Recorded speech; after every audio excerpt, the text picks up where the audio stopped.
नमस्कार शेतकरी मित्रांनो, आपल्या यूट्यूब चॅनलवरती सर्वांचं स्वागत आहे. मित्रांनो, उन्हाळा येतो आहे, त्याच्यामुळे उन्हाळ्यामध्ये पाण्याची कमतरता असते आणि दुसरीकडे तापमान मोठ्या प्रमाणात असतं. त्याच्यामुळे या उन्हाळी हंगामामध्ये लवकर परिपक्व होणारं, त्यासोबतच कमी पाण्यावरती येणारं पीक म्हणजे कोथिंबीर. मित्रांनो, खरीपातली पिकं झाली की आपण रब्बीतली पिकं लावतो. रब्बीतली पिकं झाली की आपण उन्हाळ्यामध्ये एक असं कोणतं तरी कमी कालावधीत येणारं पीक ज्याची निवड करतो, ते म्हणजे कोथिंबीर. आणि या कोथिंबीरला उन्हाळा असल्यामुळे खूप चांगला भावही मिळत असतो.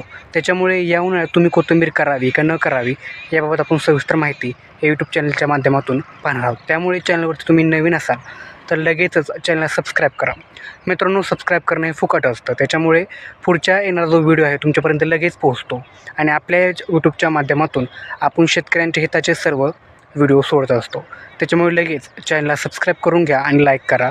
दुसरीकडे व्हिडिओला लाईक करतात परंतु ते सबस्क्राईब करत नाहीत. त्याच्यामुळे सोबतच लाईक आणि सबस्क्राईब नक्की करत जावा. तर मित्रांनो, आता उन्हाळी हंगाम आहे.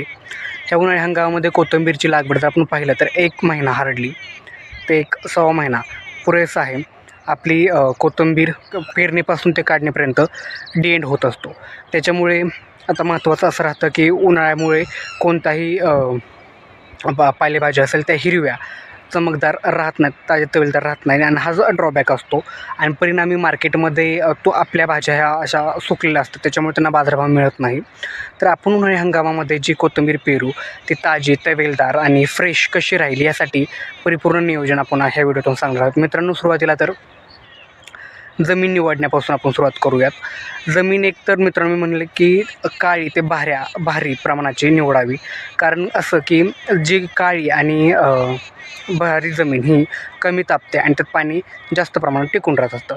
दुसरीकडे जमीन जर हलकी आणि मध्यम प्रकारची असेल तर अशी जमीन खूप जास्त प्रमाणात लवकर तापते आणि परिणामी यात पाणी कमी टिकतं.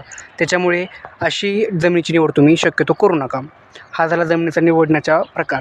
आता पेरणीपूर्वी आपल्याला पूर्व मशागतीमध्ये काय करायचं आहे तर आडवी उभी नांगरणी करून घ्या. नांगरणी केल्याच्या नंतरने रोटावेटर मारून घ्या, जेणेकरून जी ढेकळं आहेत ती मऊ होतील आणि वाफे चांगले होतील.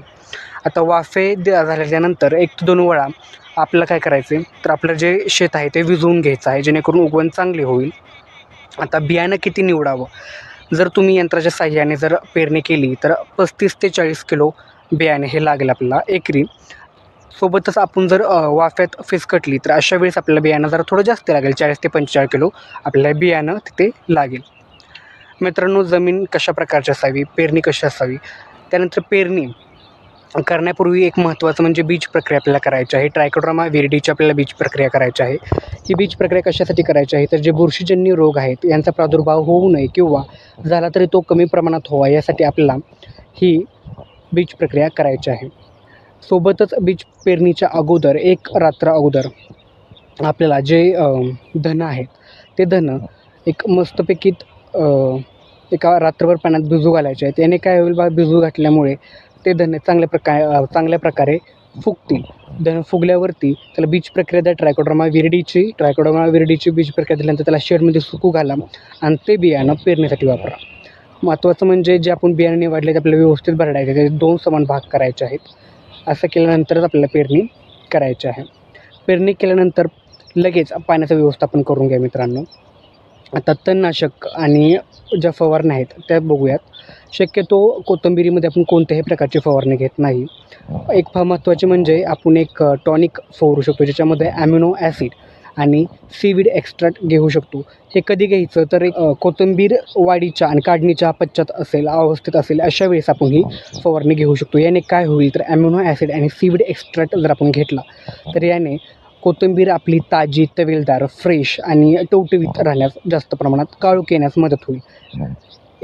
त्याच्यानंतर दुसरं म्हणजे फवारण्या आपण घ्यायच्या तर रोग व किडींसाठी आपण कोणत्याही फवारण्या शक्यतो घेणार नाही. आपण पाहिलं तर एक रस शोषित किडींसाठी म्हणजे जसं की मावा, तोडतोडे जर आलेच तर त्याच्यासाठी एक कॉरिडॉर आपण घेतो, परंतु शक्यतो याचीही गरज पडत नाही. खत व्यवस्थापनामध्ये सुद्धा काही करायचं नाही.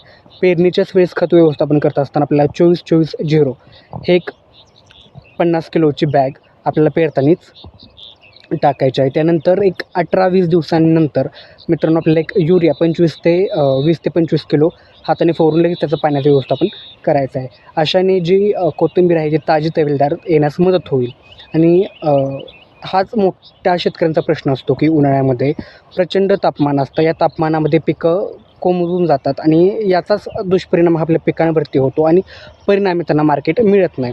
परंतु अशा अवस्थेत जर खताचं व्यवस्थापन, पाण्याचं व्यवस्थापन आणि काही फवारण्या जर व्यवस्थित केल्या किंवा जमिनीची निवड जरी व्यवस्थित केली तरीसुद्धा जे आपलं पीक आहे ते नक्कीच ताजं तवेलदार येण्यास मदत होईल. कोथिंबीर म्हणजे खूप कमी दिवसाचं पीक आहे. तुम्हाला जरी भेटलं चांगला पैसा होतो आणि असंही नाही की तुम्हाला जास्त काही हे करायचं आहे. हां, शक्यतो मित्रांनो एक गोष्ट आपली सांगायची विसरून गेली की तुम्ही देशी वाण निवडा. असं वाण ज्या वाणाला वास आहे असं वाण निवडा, कारण की त्याला मार्केटमध्ये जास्त मागणी असते. तर जवळपास आपण सर्व मुद्दे कव्हर करण्याचा प्रयत्न केला आहे आणि त्याच्यामुळे एका दुसरा मुद्दा कोणता राहिला असेल तरी आपल्या कमेंट सेक्शन बॉक्समध्ये नक्की कळवा. धन्यवाद. आणि व्हिडिओ पूर्ण पाहिला असलास तर तुमचं मनःपूर्वक आभार. धन्यवाद.